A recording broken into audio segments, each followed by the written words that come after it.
Une nation qui a peur de l'avenir, c'est une nation qui se meurt.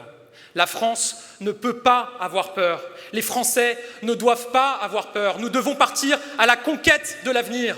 À la conquête de l'avenir parce que le système est aujourd'hui en train de le sacrifier.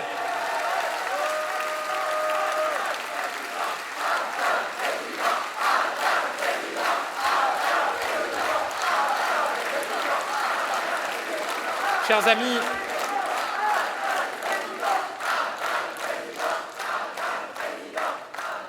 sacrifier l'avenir.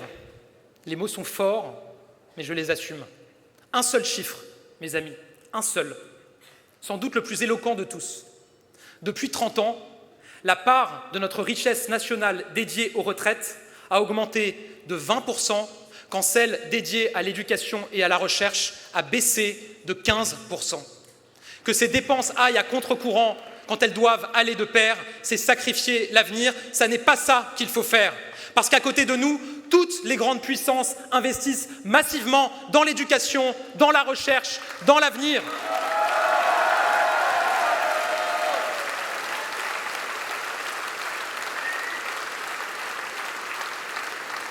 Le risque, si nous restons bloqués dans ce modèle, c'est la fracture générationnelle.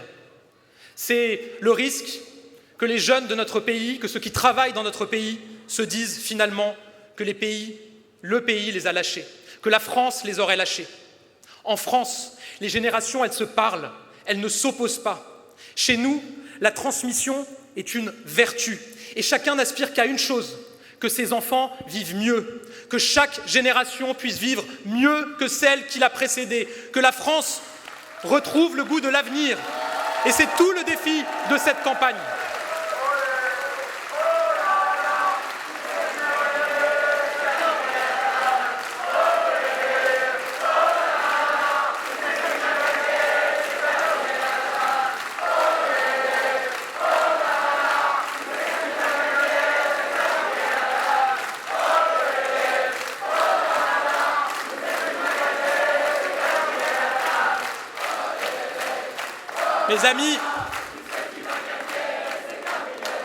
Mes amis, tout l'enjeu de cette élection présidentielle, toute la question à laquelle les Français devront répondre par leur bulletin de vote, voulons-nous que la France reste cramponnée à un modèle du passé ou voulons-nous bâtir l'avenir? On veut bâtir l'avenir. Nous pouvons y arriver.